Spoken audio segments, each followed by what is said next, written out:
Get ready. So I don't You want thought y'all married 20 on video?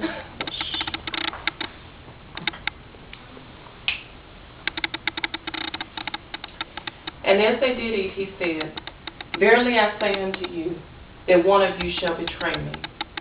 These are the words of Christ himself according to the Gospel of Matthew, in Matthew chapter 26, verse 21.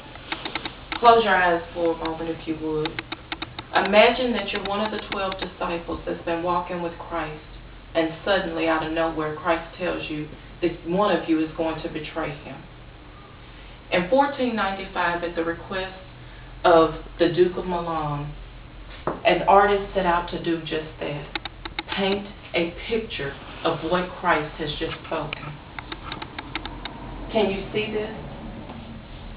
If you would, look to the right and let's examine a picture of the words that Christ has spoken and the effect that it had on those that he was around.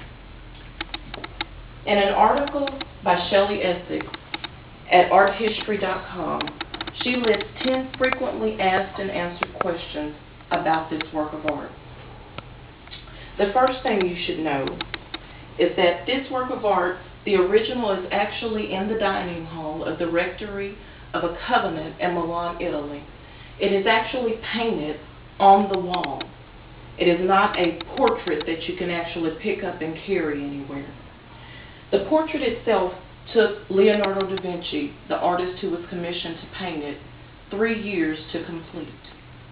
It is 15 by 29 feet wide, and as I stated, it is directly on the wall. Everything about this picture reflects us to the center point, which is Christ. If you'll start from the immediate left, you have Bartholomew, Andrew, and Peter. If you look at their faces, you can see they are stunned by what Christ has just said. Andrew actually is holding up his hands as if to say, Christ, stop, I can't believe what you just said. Next, if you look at the next set of disciples, you have Judas, you have John, and you have James Minor. Judas is not even looking at Christ or looking at the rest of them. His face is turned in the shadow, and if you pay specific attention to his hand, you can see he's clutching a bag of silver. John, who we know is the disciple who loved Christ, is just heartbroken and overtaken, like he is about to pass out at what Christ just said. In the midst of it all, you have Christ, the calm in the midst of the storm. Knowing what lies ahead of him, he's still calm. He has no reaction. Next, you have Thaddeus and James Major, and they are looking like, Christ, what did you just say? That just can't be. I can't believe what you said. Then you have Peter and Simon the Zealot, and they're looking unto Peter to say, Peter, explain to us, because it just can't be true what the Lord has just spoken unto us.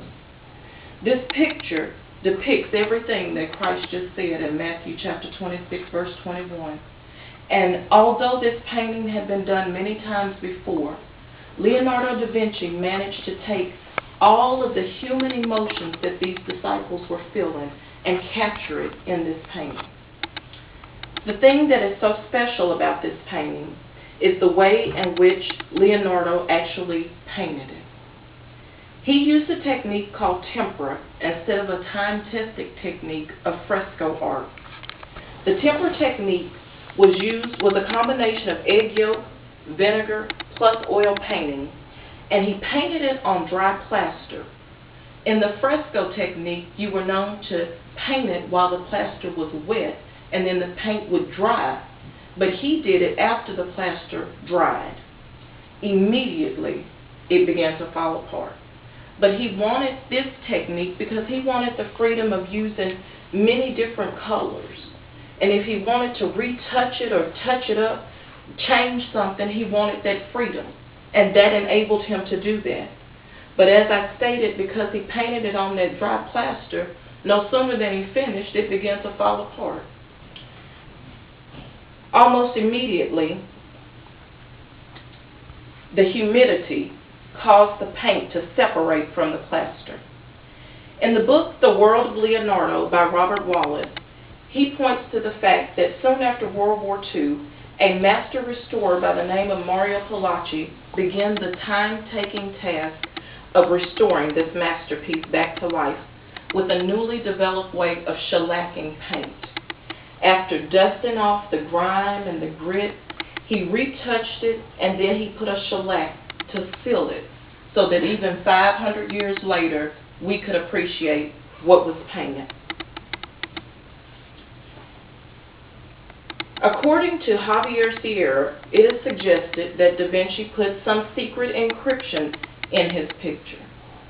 Thus the book The Da Vinci Code by Dan Brown. But there is no secret in the picture. It's just, a folk tale that people have talked about years and years to keep people talking about this painting. Whether you're a saint or a sinner, a believer in the gospel or not, this particular piece of art continues to cause people to talk about this life-changing event that Christ let the disciples know would take place.